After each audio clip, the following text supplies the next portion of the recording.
All right. Well, Afa and Kathy, thanks for joining us today. So, for those who are watching, this is the first in our series of future series talks, which are going to be talks about race and classical music.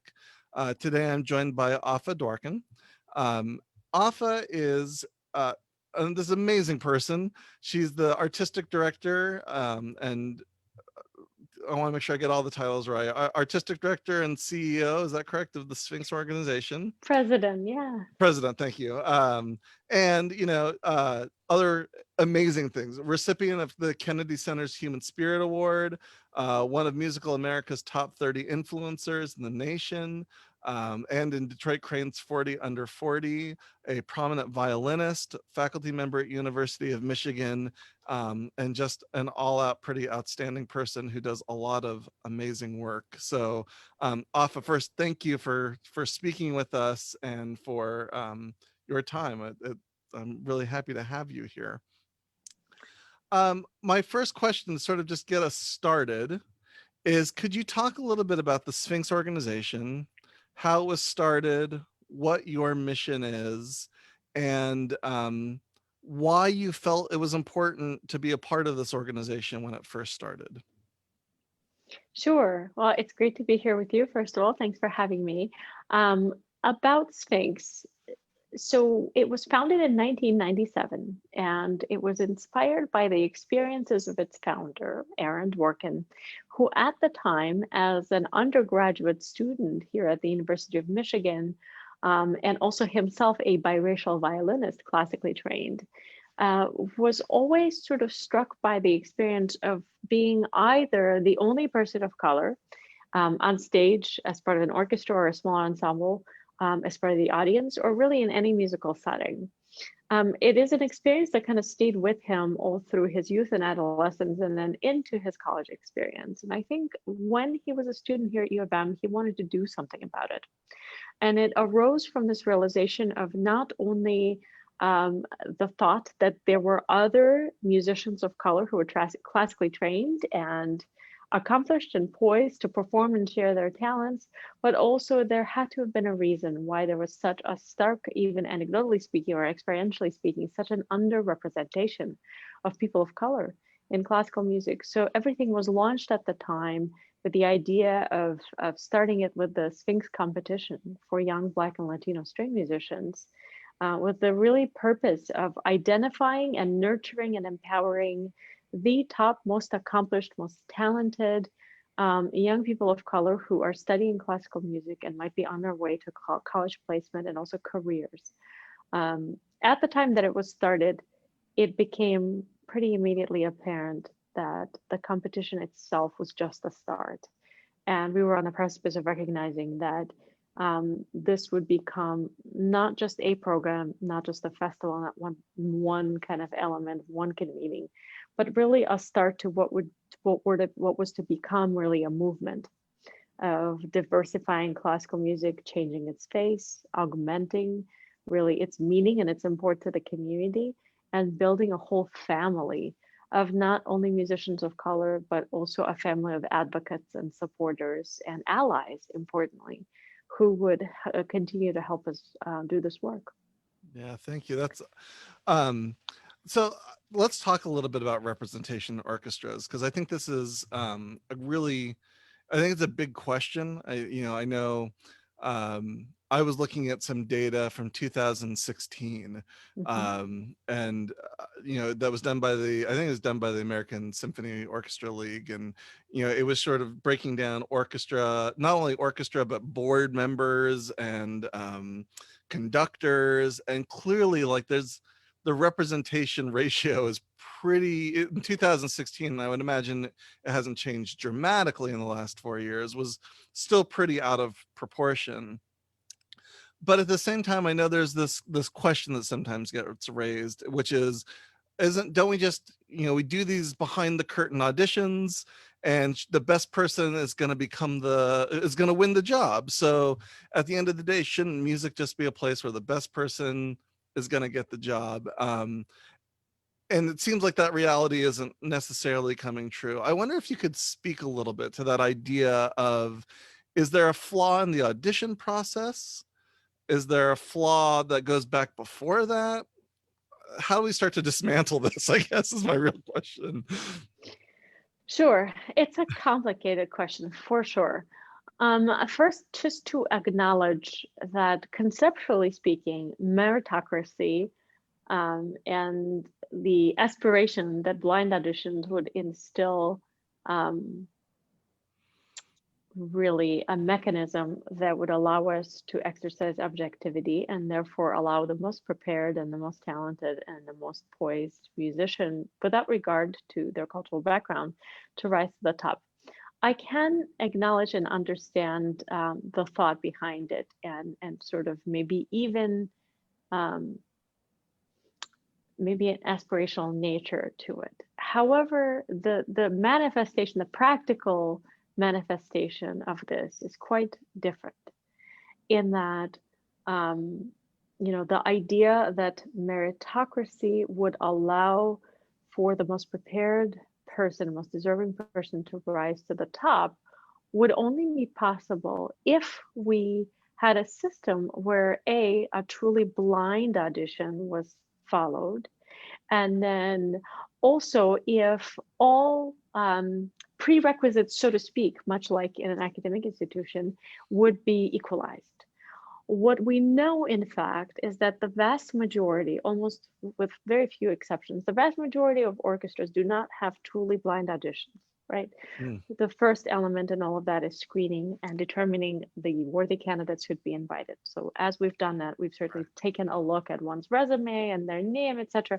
So by that time, by the time that that part of the process has entered into existence, there have been probably a dozen or a couple dozen biases that have already entered into the equation here, which already throws out the objectivity argument in two right. seconds, right?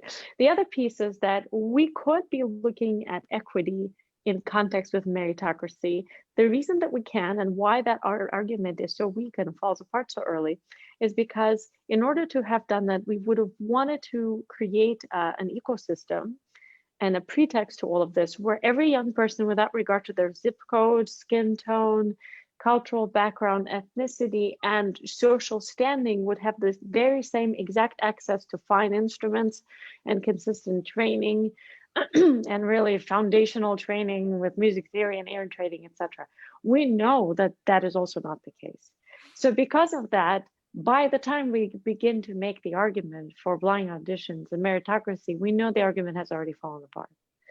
Hmm. I might draw the audience attention to a series of articles recently in the New York Times, just referentially, that draw our attention to the fallacy of a blind audition, what in fact has entered into the biases and that type of thinking, and in fact, how might we look at this opportune time in our history and a transformative time in our history and reset our idea of merit and understand that we are not going to be artistically excellent until we're representative, and we need to do away with this false premise that anytime we think of representation, we need to also worry about artistic merit being diminished.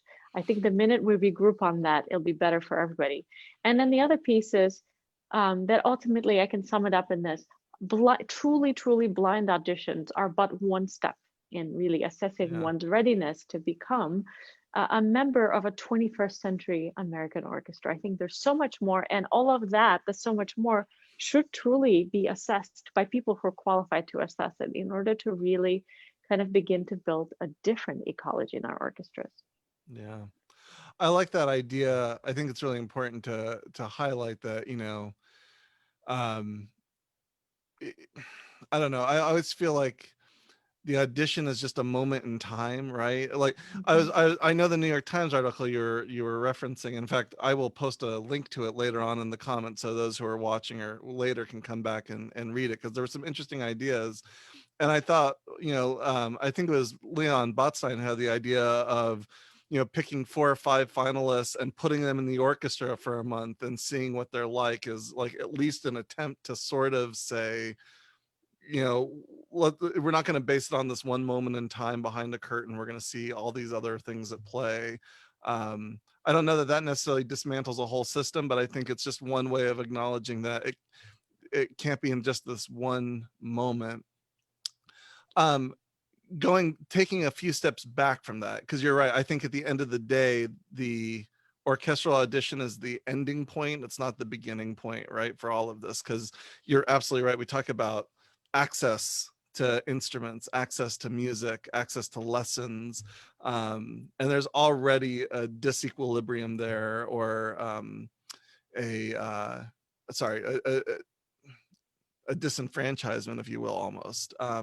So let's go back to sort of the beginning then and think about what are those first steps, what do you think those first steps could look like to help, young people of color, of marginalized communities, sort of take their first step? And I guess, sorry, I'm not really phrasing this question great, give me a second.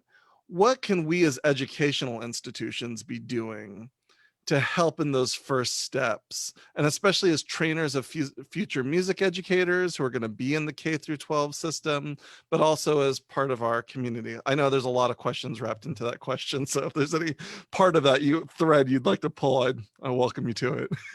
Sure, there are a few important threads. One, I think as educators and as educational institutions, which are part of the community, and kind of part of that ecosystem, that is, it definitely is something that a young person would encounter early on in their training. I think one of the important things is really a mindset shift. I think it's really critical that institutions as monolithic units, but also individual teaching artists who and pedagogues who might be, looking to potentially make a difference in this sphere, is that one thing is a piece of good news is that talent doesn't really distinguish by demographics at all. I can say from experience of the past quarter of a century of working in this sphere, and certainly being privileged to encounter, empower, and support generation after generation of young musicians of color, I can say that talent is not an issue at all. I'm a Mm, classically trained musician too, so from my own professional perspective, I can wholeheartedly say there is not a lack of talent at all. There's not a lack of affinity. There's not a lack of passion and gift, really. So what there is, however, is that there is a stark cultural difference in that many institutions, I think, see diversity as some sort of an extracurricular add-on that's to be done under duress with a great deal of discomfort and somehow necessarily incrementally. If we reframe it and say there's absolutely zero reason to do it, if I want a diverse class, I should set myself some metrics. Much like I would if I am preparing a recipe. I know that this needs to be a quarter cup of this, and this needs to be a couple of cups of that. Sorry, I'm a closet cook too, so a lot of the analogies go that direction. love it. But honestly, I think without that goal setting, we're not going to be anywhere. I think institutions should set more robust and accountable goals, should hold themselves committed to those goals, should do a lot by way of reaching out, engaging, and serving the talent that exists in our communities, and should do so with intentionality that has not been there historically. I mean, Mm, of course, for generations, there was a direct barrier for people of color to participate in classical music. We're past that, so now it's more implicit.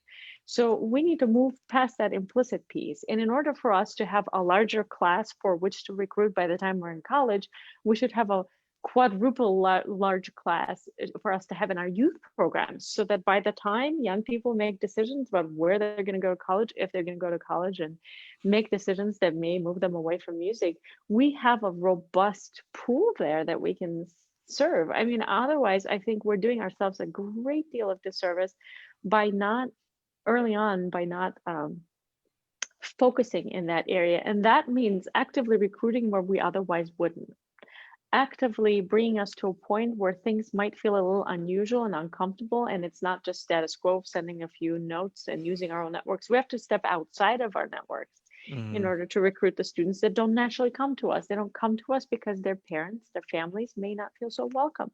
If I'm a mom and I'm looking at the cadre of teachers and there's not a single teacher of color, I think twice about enrolling my kid. Right. And I can speak from experience literally for that. And at the same time, if the person reaching out to me might look like I do or like my child does, and they tell me about how inclusive this community is and how important it is to kind of foster that sense of family and representation and make sure that all voices are included, I may very well feel compelled to apply and take that step and avail my kid of this opportunity. And then I think the compound effect of building upon early successes and letting the community build itself through that sense of camaraderie and connectivity would make a whole lot of difference. I should also say on the flip side, we do know from statistics that are housed at the National Association for Schools of Music that in fact, our community music schools, community art schools in general, but particularly we're talking about music right now, actually look closer to what our communities are like. So representation is better at that intermediate and beginning really level. Mhm. Representation dwindles as we enter into college and then onward to graduate degrees and postgraduate degrees. So we have a lot of work to do relative to retention, but what the signals toward is that there's really not like a pipeline issue. In fact, there's definitely not a pipeline issue. There's not a talent issue. There's not any kind of lack of availability of talent. So educators should rejoice and go about recruiting and Yeah. connecting and diversifying their studios. I think that something you said I think is so important. I want to go back and highlight it because I think when we talk about quotas, and saying, Mhm. okay, we're going to make sure that 30% of our school of music is going to be, Latinx representation. And I think one of the natural or common sort of common phrases is like, well, no, we want just the best people here. And you're right, it's not an either or, it's a yes and Both. it's you can get 30% representation and they can all be really talented great musicians. Like, you don't have to lower a standard in order to you just have to be deliberate about Mhm. how you're recruiting and who you're recruiting. So I thank you for saying that, because I think it's something that gets lost too often, is that we think, well, if we're going to diversify our population, then maybe we'll have to lower some standards in certain ways, and we don't have to do that at all. It's not the talent part is not the problem. It's the recruiting, it's the intentionality of it. So I think that's really important to say over and over and over Yes. again. I think it should hopefully be a positive thing. And I Yeah, understand folks who go after the meritocracy and the artistic merit argument. I've got a very snooty ear too. So I'm all for artistic excellence. In fact, it's a core value here at Sphinx. However, the good thing is that it is a yes and. And on top of that, I think the important piece is that we go about setting our, I mean, we can call them quotas. To me, they're goals. yeah, And yeah. without goal setting, we can't really go anywhere. We just go in the blind. And also, if we do not measure, then there's just no way of knowing how well we're doing. Right.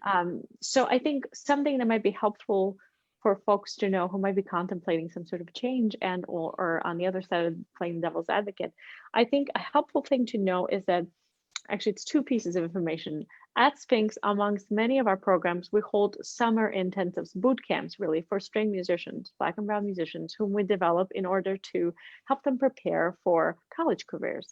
And really, it's an important piece within that puzzle of a pipeline where a young person has the talent, the affinity, but maybe not the access throughout the year to really good training. So this is a competitive program. It is by audition. They have to write a statement of purpose. It's not easy to get into this program.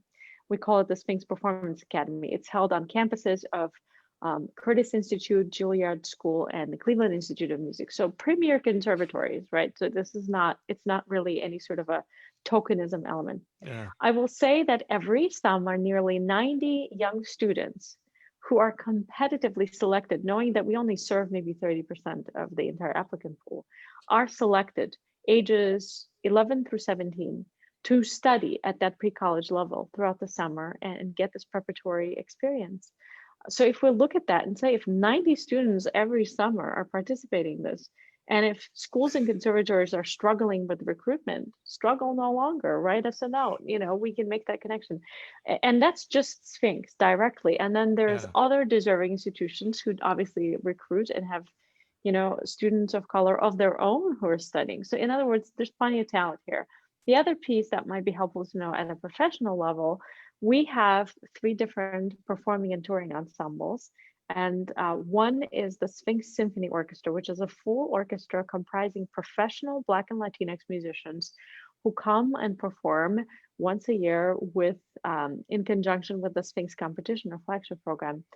The problem there is not finding the right instrumentation for me to play all of this repertoire. The problem there is saying no to musicians who are perfectly ready and prepared and qualified to play in the orchestra. It's just because I can only fit so many musicians on stage, we're having to decline some folks who want to play and ask them to rotate in the following year because you can only have so many trombones on stage, and even string musicians. So that tells you, in fact, after all of these years, 2 years ago, we decided to, instead of assembling one orchestra, we assembled two, one Wow. for junior division, one for senior division. And there are still scores of musicians who we would love to invite, but we can't extend the stage of orchestra hall big enough to Yeah. include everybody. So that should tell folks that it's not that you have to look very hard at all, but you do have to authentically reach out and engage and regard these professionals for the amazing qualified musicians that they are, not from the standpoint of tokenism, but real from the standpoint of truly engaging and being interested in collaborating and including and listening to their voices. Yeah. I think you've helped to dispel a really important myth that that there's not talent out there, or there's or that we're not finding people from those underrepresented communities who are interested. I mean, clearly there's an interest there and there's a talent there. So what does the intentionality look like? Mhm, I want to change gears just a little bit, to some other representation questions. And so mhm, I'm a composer, and so that's my field of expertise. And one of the conversations that has been happening in composer world, rightfully so, is about the representation of music that's being played by orchestras, by chamber musicians, and this sort of sense of, we're seeing a lot of the same composers performed, and they're primarily dead white guys. And we know that um, for Black and brown musicians, for composers, that there's an important part of being, as you stated earlier, seeing someone like you in the orchestra, seeing someone like you teaching, and I think also seeing someone of your same cultural background writing music that you would get to perform. So I recognize all of that, and I think I fully support it. One of the things that I will sometimes hear, and I wonder if you could speak to this a little bit, is yes, we should be more diverse in our programming, but that doesn't mean, like, I still want to play Beethoven. I love to play Beethoven. All I want to do is play Beethoven, or let's not. So I was wondering if you could just talk a little bit, as someone who is a classically trained performing musician of a high caliber, who teaches at a major music school and runs this organization. Where does representation and repertoire come into play for you? And what about this myth of the programming, and do I still get to play Beethoven? Yeah, so it's actually fascinating to me, this piece. I absolutely love repertoire and I'm quite committed to new music and um, love working with composers. So I think there we really have a treasure of an opportunity. And for all those folks who love Beethoven, bless your hearts, I think those of us who advocate for representation and diversity are not necessarily, and most often, are advocating for doing away with incredible repertoire that's been built over the course of centuries. What we're advocating for is representation and equity. Equity in its classic sense would mean that 50% of whatever you're doing is equal, right? They're different, so it's Right. not the same. So no, I don't even know that anyone is really asking for that because we know how unrealistic it is. So by all means, play your Beethoven, maybe not so often, but free up some space. And in that way, the last known statistic that I'm aware of from the League of American Orchestras tells us that for subscription series concerts, less than 1% statistically of all repertory performed by American orchestras is by composers of any color. I mean, to me, that's a big loss, right? I Yeah. mean, how much Beethoven could we play? So and the idea that we wouldn't be making it an immense and poignant and immediate priority in this day and age to reshuffle and reevaluate those statistics and set our priorities straight and say, if I'm in a city like Detroit where more than, like 89% is Black, and I'm going to stick to my guns and play Beethoven incessantly, and I'm not going to shift my priorities toward, say, maybe having at least, I don't know, 15 to 20% of everything that I'm staging be by Black and brown composers, I think would be a huge loss. And there's also the flip side of the piece, right? I know that many of my colleagues and artists also are quick to point out it's not to say that Black and brown communities only would come if you play music by Black and brown composers. Not at all this way, but by the same token, all of us women would never be coming to symphonic concerts because we're never programmed, right? So, but yet, of course, we play a prominent role there, and even as audience members. So that's by no means it's a tit for tat, an absolute quid pro quo, but it is absolutely an unrealized potential there and an opportunity to program works by composers of color dating back to contemporaries of Mozart, such as, Chevalier de Saint Georges, but then Yeah. onward from Samuel Coleridge Taylor, Coleridge Taylor Perkinson, there's William Grant Silvers, and then there's living composers. There is a plethora of vibrant, innovative voices that are writing incredible music for every possible medium. The idea that we wouldn't want to program that, give them a voice, and share that with our communities, Black, white, of any kind, is just, it's a huge lost opportunity. Yeah. And I think it's just, any orchestra, for me, the best practice to start with is make a 10-year commitment. I mean, you might note a theme here. I am pro quotas. I don't call them quotas. I do think Goals. they're Yeah. goals, but I'm pro numeric goals. I think a long-standing commitment speaks volumes. I think orchestras, music schools, conservatories, youth orchestras, making a public commitment to say, for the next decade, I'm going to turn 15% of everything public facing that I'm doing into representation by Black and brown composers. Would the rest of it absolutely program the Bruckners and Beethovens and whatever to your heart's content? I still think there should be more contemporary music and more music by women as well with the rest of it. But absolutely, to make a compelling argument for that and to make a commitment that is long lasting, not just for this season, after the deaths of, Breonna Taylor and George Floyd and others, not just for this one season, not after COVID while things are still hurting and communities are still in pain, but for the next 10 years, do Yeah. this. And there's definitively not the lack of music. There's tons of music been written and published. Some things aren't published, but there's also excitingly, there are new composers who are writing today, and there's just incredible volumes of things to choose from. I think one of the things that I would like to just add to that, I think one of the reasons, I don't want to say it's difficult. It's not difficult. It's recognizing our own biases as teachers. Like we have a responsibility as educators. We get into the music that we know, the music that we were taught. We know how to teach it, and so there's a certain level of discomfort that we have to take on as educators to say, I have to go become more knowledgeable in music that I don't know. Like I have to actively work to engage my knowledge of the repertoire. I have to, and maybe even be so vulnerable to say to a student who's bringing you a piece of music you've never seen to say, I don't know Mhm. this piece at all. We'll discover it together. Yes. I can still teach you. Like I can still, I'm still a good Yeah. enough teacher. I can teach you.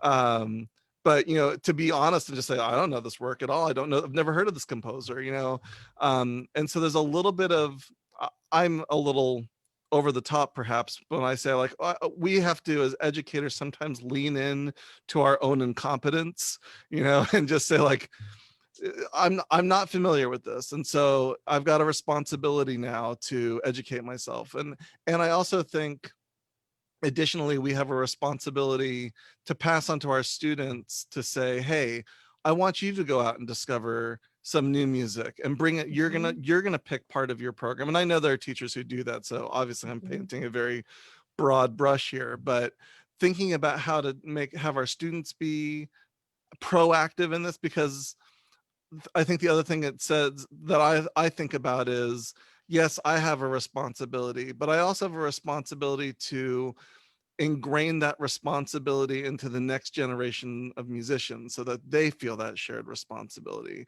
Um, so that it becomes not just a 10-year goal, but a generational goal that every generation afterwards is working towards that same equity and inclusion. Um, so I think Absolutely. that's just something I think we all have to recognize is it's going to ask us as teachers to sometimes be uncomfortable and stretch Yeah, ourselves. Yeah. absolutely. I think we do have, I mean, if we truly, it's a simple thing too. If we truly are now expecting and committing to different results, different outcomes, we would be foolish to stick with the processes with which we're comfortable, right? We got to change something about our processes. And I think one of the initial commitments to ourselves as individuals we might want to make is to say we should get pretty comfortable with being uncomfortable. It's going to be new. Yeah. I mean, it is going, I mean, I think probably the vast majority of early music professors in most schools are not that familiar with the Mexican Baroque, but there are treasures in that music. Yeah. And so just because you're not an expert, the idea that you wouldn't avail yourself of studying it and discovering it together with a student, I think it's a loss. Yeah. And what an opportunity, what a privilege to actually help be a part of reshaping our canon after all these centuries, right? And the kind of work we can leave behind. I think it's an exciting opportunity, and I think we should know we're not doing this for our one or two students of color who may or may not be in our individual students. We're doing it for ourselves too. We're doing it for the field. I think it's just as essential that our white students study this music and our white audiences listen to it. It's an incredible gift to share. So why not share it all around and have it become part of the American canon, not the Black and Latinx canon? Yeah. I love that. And the way that I sort of treat this is, if you think back to when you were, I mean, just like you were a young, first time music student, and the first time you came across a work that just excited you, right? Like, for me, Mhm. actually, um, my favorite composer is Sylvester Revueltas.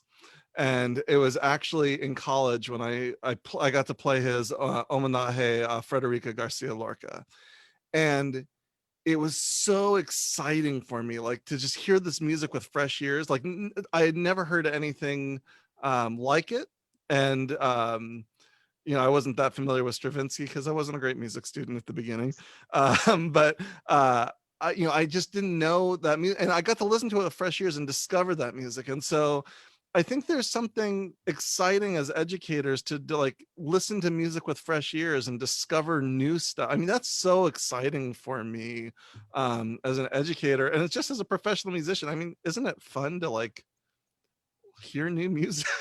Yeah, and foster that sense of intellectual curiosity within our students, within our colleagues, and Yeah. within ourselves. Because isn't and to me, that's the biggest privilege of being within an academic institution, an institution of higher learning.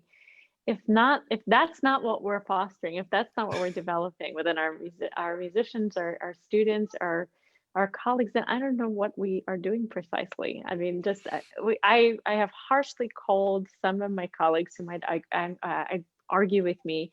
I have harshly referred to orchestras as cover bands of yesteryear, and only in a cautionary way to say that's not what we want to become, right? We want Right. to be stewards of the best and the brightest, the most vibrant, most relevant music.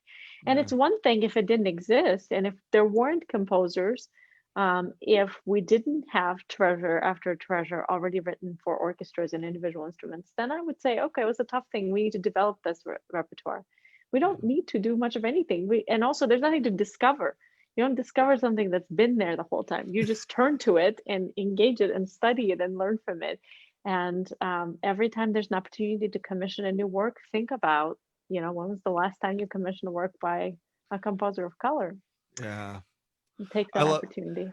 And I think it's also really important to point. I love that idea of. I love that the cover band of yesteryear, because that's not the history of orchestra. I mean, that's only a couple, 100+ years old in its long history of existing. That we've sort of gotten locked into like it's always been a place for living music until just mid 19th century, when it started to become more historical. And so there's something about kind of reclaiming Hmm. the origins that I think are important.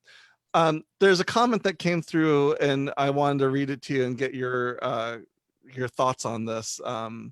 So the person says, I just had a situation recently where I asked an ed professor if they had resources to help find choral repertoire written by BIPOC.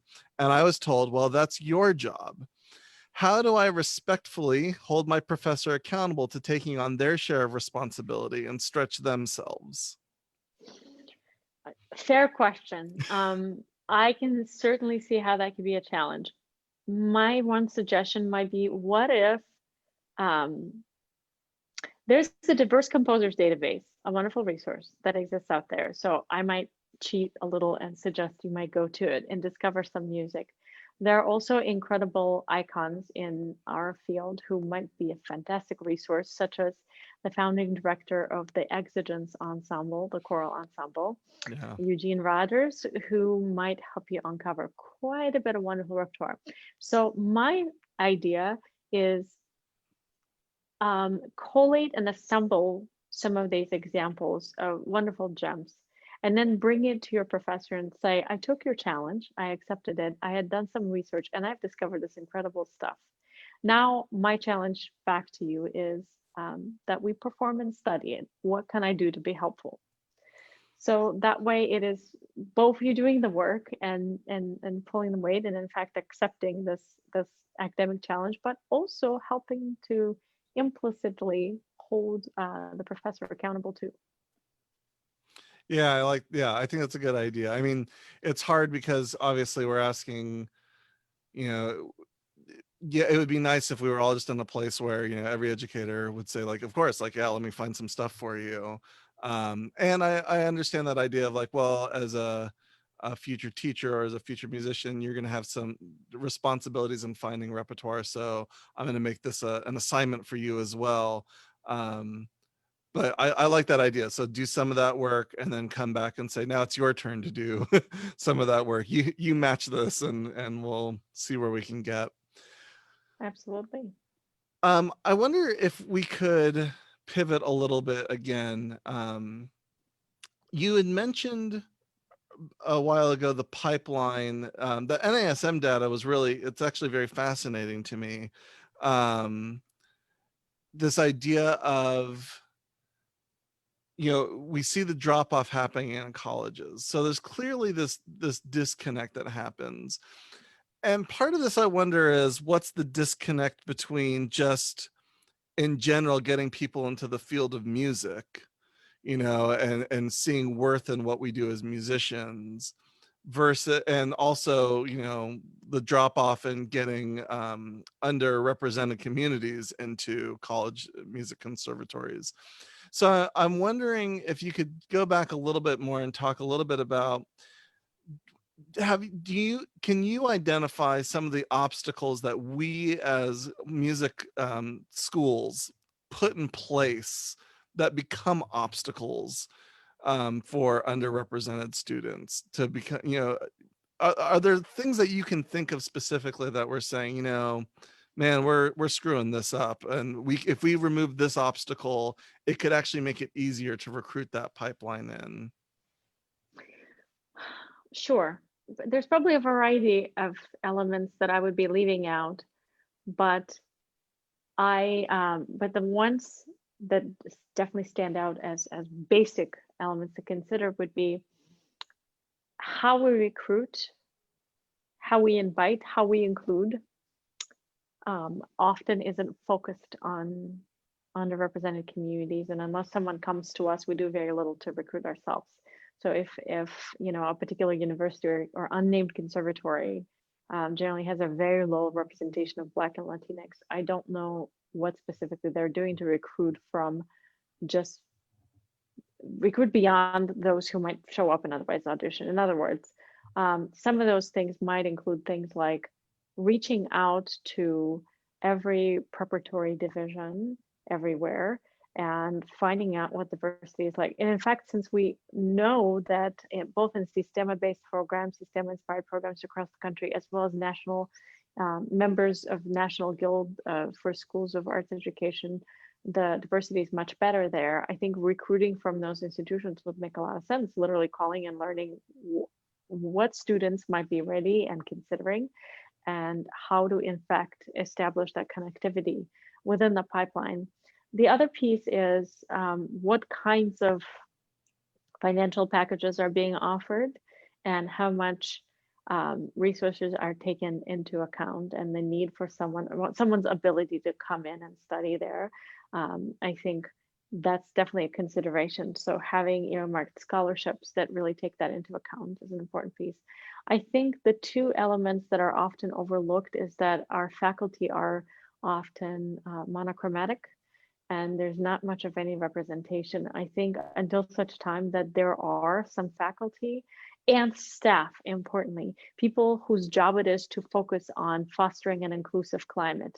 Mm, I bet there are many young people of ours I talk to who say, I want to go to that school. It's known for a hostile environment for Black and Brown musicians. And when I ask what might change that, how do we help shift the paradigm there? And I know from my own personal experience, when some decades ago, when I was once a student at the University of Michigan, there was a faculty appointment, the position of somebody, a wonderful man, Dr. Willis Patterson, who really probably single-handedly was responsible for fostering this sense of a family for all musicians of color. I think the office was specifically, it was in their charter, really to look out for the well-being of musicians, of students of color, make sure that they have the resources they need, not just academically, but also financially, and that there is enough guidance and mentorship set up there. The idea that in this day and age, when we are starting to really reevaluate what we're doing in our institutions of academic higher learning, that we wouldn't have as a norm really somebody who directs um, diversity, equity, and inclusion issues is just, I think, also a huge lost opportunity, because taking every prospective student and placing ourselves in the shoes of them or their parents or grandparents who are making sure that they're like fully considering the school.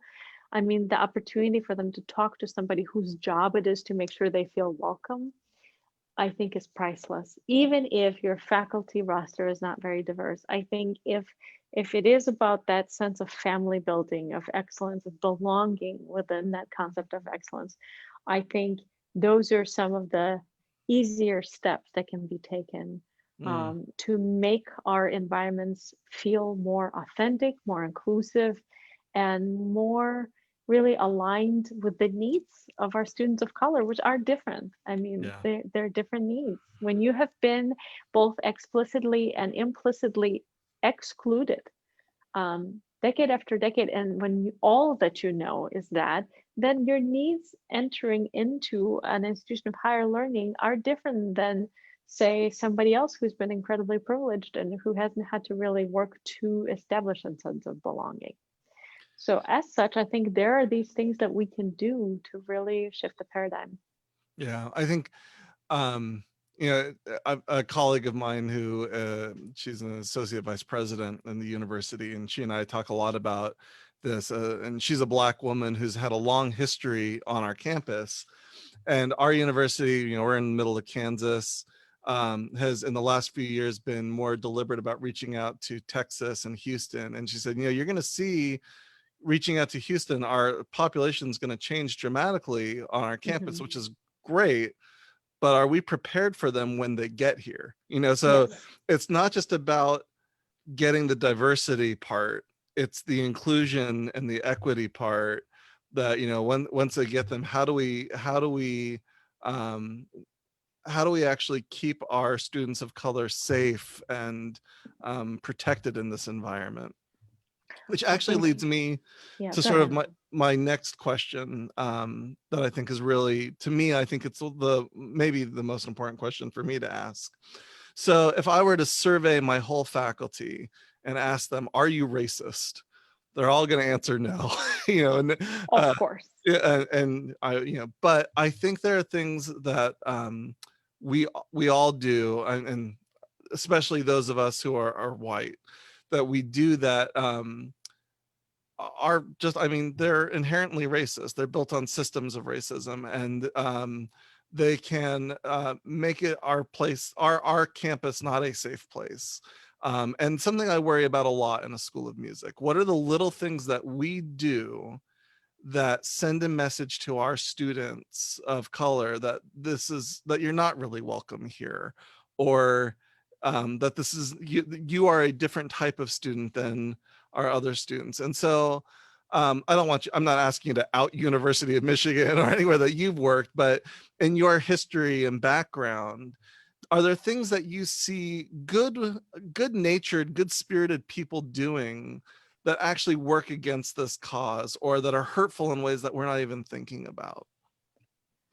Well, the answer is absolutely. I think there's, it's impossible to think or suppose that um, on an implicit level, we don't all contribute to the norms that have perpetuated such a possibility for our country to be where it is in terms of race relations. I mean, it's at an all-time poignant place where divisiveness is just at its height, and where folks are still afraid that the minute we diversify, we're just, it's no longer going to be this elite institution.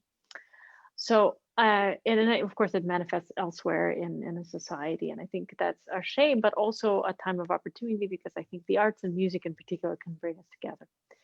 Um, of course, there are ways in which we all contribute to perpetuation of the problem, because unless we are in an in a direct and authentic but an outspoken fashion are working to dismantle the norms, we are, if we're just going along with things, then we're implicitly committing to keeping them the same. Um, and it really ranges, in my opinion, from the very moment that somebody might make a decision, probably before they even made a decision to come into a particular institution as a student or a faculty member or a staff person. I think what efforts, I think it all comes from our mental framing. If we establish as a basic given truth that implicitly, even if I have no doubt that maybe explicitly folks don't mean to, perpetuate any sort of sense of somebody or anybody feeling unwelcome. But because we don't prioritize empathy and we don't prioritize a sense of intentional inclusion, we would have no idea how, in fact, to do the opposite. So the only way we would do the opposite is if we would actively make it our priority to reframe how we think. I think it starts from recognition of privilege, which isn't, I think sometimes and there's of course so many incredible books and pieces written on it now, but I think the recognition of privilege in our culture here in America sometimes comes with an almost implicit understanding or identification of guilt. If you are privileged, then you should feel guilty for having all that privilege. No, if I am privileged, I mean, certainly I can objectively, to the extent that I can, look at it and say, I've had this incredible privilege. all throughout my life to have excellent training, be surrounded by some of the best teachers who believed in me and helped empower me. Um, shall I feel guilty about it? No. The important, the most immediate important thing that I should be asking is, what can I do with that privilege? Right? Because Right. there's been so much abundance and privilege, can I share? How can I think about channeling it? Where can I step aside and let somebody else shine because I've had all this privilege, so Yeah. by default. So I think the moving away from the sense of guilt or accusatory sort of tone or framing of the issue might help, because it might help empower us as allies to build pathways and start looking at this problem of something we're working on together. I don't think we can afford to scare away or guilt away the allies. And the allies, they're not going to get everything perfectly. They're not going to get a lot of things perfectly, but where we have to all kind of, I think, come into it with the belief and intention to work together, knowing that some things will take a little more work, whereas other things will be quite a bit simpler. You don't know where to find music by Black and brown composers? Not a big problem. Totally can be, like, literally can come to Sphinx and we'll send you a bazillion different places. Not a hard problem to fix. You don't know how to reach out to new composers? Not a hard problem to fix. Could probably immediately connect you to 10 or 20 within a matter of half an hour. You want to shift the culture within an institution that's going to feel intentionally inclusive and welcoming and engaging. That's a much tougher thing, because that's going to really make that you can't just do it with one or two people. It's not a Right. mechanical thing to fix. That's more an institution-wide, culture-wide thing. And I think there, though, you can also break it down to say, okay, of course, we're an institution of privilege. Obviously, we like either operate off of an endowment or well-funded institution. We're here, and we have this privilege of offering really excellent musical training to people. So why not look at it as an opportunity and say, let us specifically reach out to people we've neglected for a prolonged period of time and find a way to work with, engage, uplift, empower. And when we say we want the diversity and we want to be 40%, say, or 15% of our student body to be non-white, then we have to think about, great, once, and if we're so privileged to actually get them here, what will we do? Do we have a person who's actually qualified to hear them out when they're having trouble? Do we have a manager or a director for DEI issues here on campus? Do we have, you know, faculty and staff who can help pave the way, help uncover some resources that may not be known or immediately accessible? Do we have, counseling services that can really help? Do we also have activities and other elements within our curricula that can be offered to both undergraduate and graduate musicians who develop the citizenry aspects of Mhm. community citizens that we're building? And I think if the answer can be this graduated yes, yes, and yes, we're building upon it, then we stand a chance for shifting it. And those are, I think, I don't want to say missed opportunities. These are the opportunities that are here right in front of us right now. So I think any school that takes a leadership role in this and sets new standards, understanding that we'll make a few mistakes, maybe too many, but build upon those experiences and learn from and with each other, I think those will be the new examples of excellence that we'll set for our field.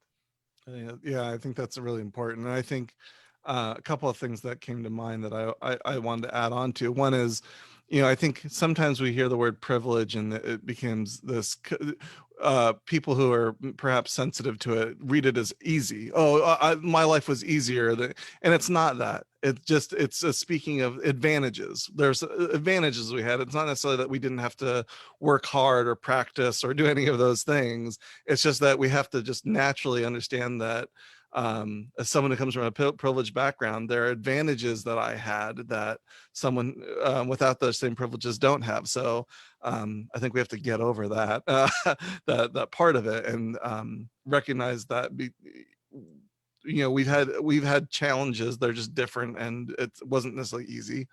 Still have to be allies to this to bring everyone along.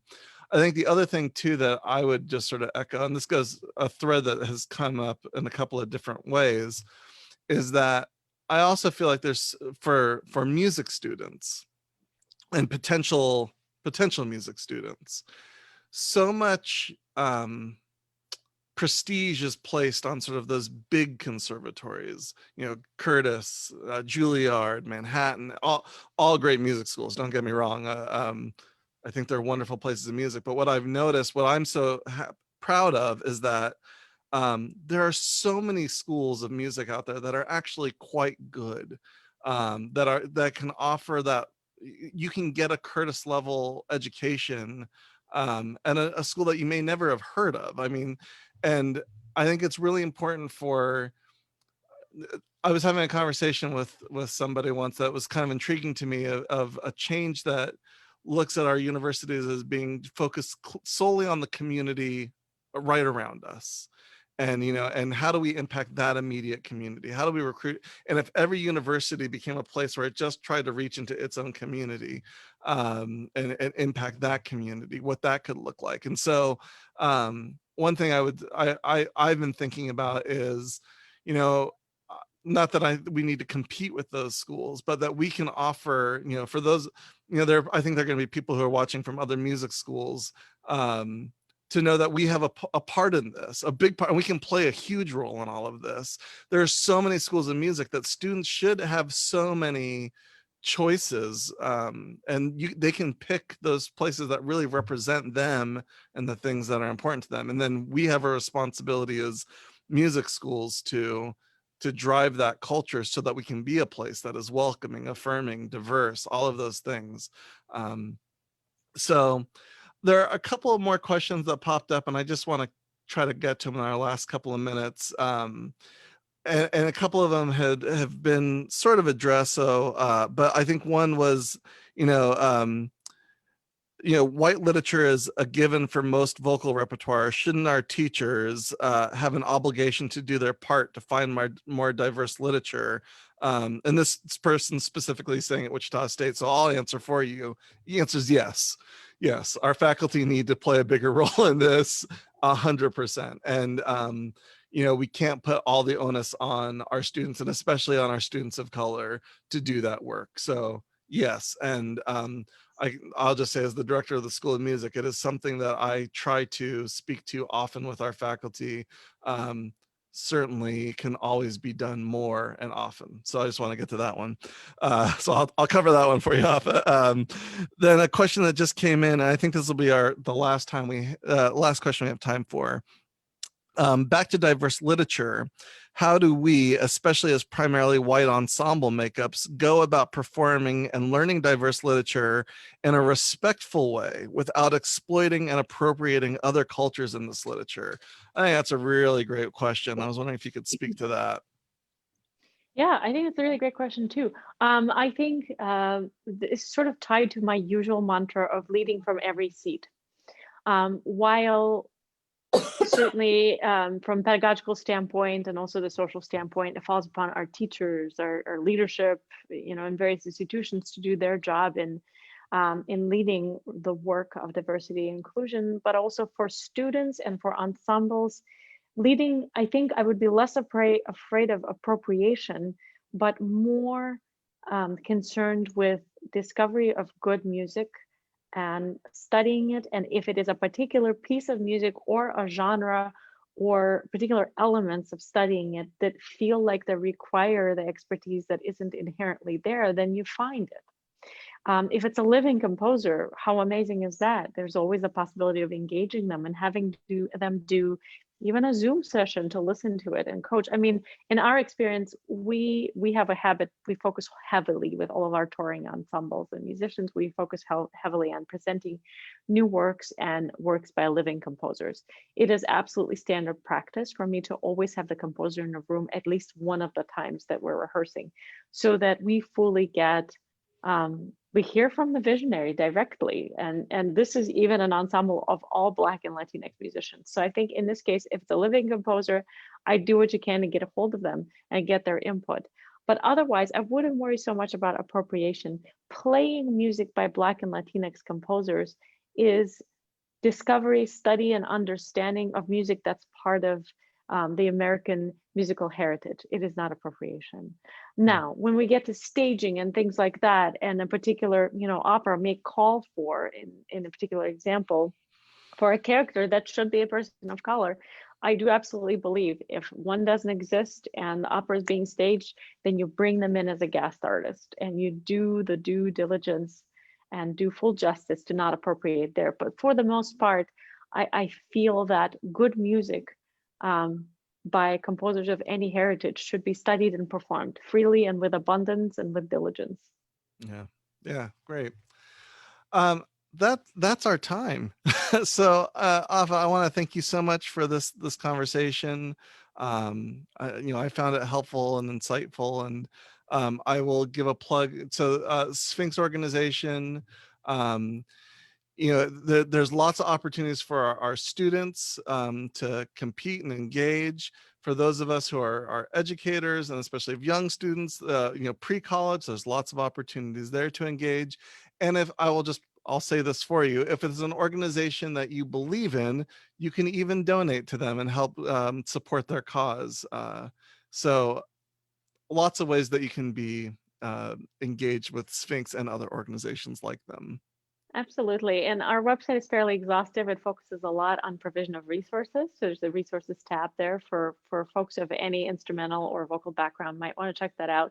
And then also on October 15th at 7 p.m. Eastern Time, we will have our very first virtual gala. And if anyone is interested in listening to new and existing works by Black and Brown composers, it's a great opportunity. It's only an hour-long show and it's online and Awesome. it's free of charge. So join us. Awesome. Well, thank you so much. Thank you for those who could watch, and for those of you who will be watching in the future, thanks for watching in the future. And we'll have some publicity about our next future talk in a couple of weeks as we sort of finalize some more details around our next group of speakers. So thanks everyone for joining us.